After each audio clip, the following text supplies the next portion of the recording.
আসসালামু আলাইকুম। একটা জিনিস দেখানোর জন্য আসলে আসছি। এটা হলো এই পোস্টার আমার পাশে দেখেন। এটা হচ্ছে সালেমা খাতুন জামে মসজিদের উদ্বোধন উপলক্ষে একটা মাহফিল। এখানে কি নিয়ে আসলে কথা বলবো আপনারা তো বুঝে গেছেন।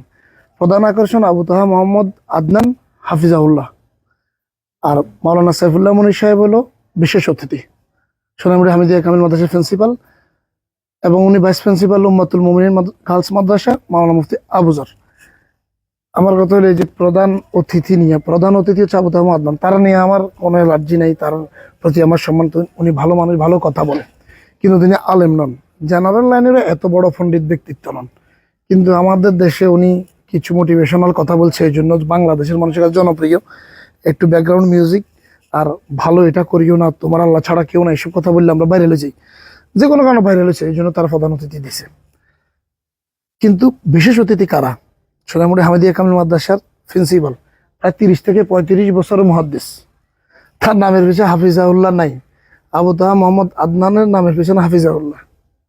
হাফিজাউল্লাহ কি কারণে লেখা হয়, কারা হাফিজুল্লাহ বলা হয়, এ সম্পর্কে একটা কমিটির যদি ধারণা না থাকে, মানে প্রধান অতিথি দিচ্ছেন যেহেতু মার্কেটে খার, দিন শেষে তো আপনাদের এটাই মার্কেটে খাইতে হইব, বেশি টাকা উঠাইতে হইব, ধান্দা তো এটা। আমি জানি না তাদের উদ্দেশ্য কি, কিন্তু অধিকাংশ এখন মাহফিলের আয়োজক কমিটির কামে এটা। মাদ্রাসাগুলো তাদের মাদ্রাসার পুরো বছরের একটা ভালো ব্যাকআপ টাকা উড়াই ফেললে মাহফিল করে, অনেকগুলা সংগঠন খালি টাকা কামাই ফেললাই, টাকা হয়তো ভালো কাজে খরচ করে, এটা নিয়ে আমার সন্দেহ নাই, কিন্তু টাকাই উদ্দেশ্য। এবং এই কারণে হলো ভাইরাল হুজুর লাগবো কিনলে, মানে আবু তো আদনান এরকম কি বলিয়া লাগবো যেটা 35 বছরের মুহাদ্দিস সাইফুল্লাহ মনির সাহেব বলতে পারতো না, কি বলিয়া লাগবো তাকে আনা হইলো। ওই যে প্রধান বক্তা, আকর্ষণ, আসলে আকর্ষণ, উনি আকর্ষণ, প্রধান বক্তা নয়, প্রধান আলেমও নয়, আকর্ষণ করিয়ে আনছেন, আকর্ষণের জন্য তাকে আনার। কিন্তু আমার দুঃখ হলো এটা এত বিশাল একটা নাম, তাকে 3 জনের দিই, এই নামের হুরা হইতো না। এত বড় আলেমদেরকে ছোট্ট একটা নাম দিচ্ছেন, নাম আপনাদের কইলাম না, ওই যে খাদ দেখি বড় করে দিচ্ছেন, কিন্তু তার নামের মাঝে মানে সামসামি করতেন যায়, তারা তেলাইতেন যায়, হাফিজাউল্লাহ লাগাইছে। সেই কোনো বললাম না ইসলামী লাইনে তার পড়াশুনো নেই, এটা আমি কইয়েন না যে ইসলামী লাইনে পড়াশোনা না থাকলে সে কথা বলতে পারবে না, পারে। এবং আবু তো আদনানও হয়তো এটা দেখলে কবো যে আমার নাম এটা কেন লাগাইছেন, কিংবা সাইফুল্লাহ মনির সাহেবের নাম ছোট, হয়তো উনিও বলবো, ওনার নিয়ে আমরা আপত্তি না। আমার আপত্তি হলো আয়োজক কমিটির নিয়ে। আলেমদের সম্মান যদি না বুঝেন, মাহফিল আয়োজনের কি প্রয়োজন?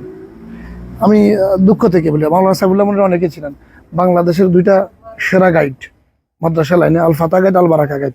আল বারাকা গাইডের প্রধান রচয়িতা, বাংলাদেশের সেরা আলেমদের একজন।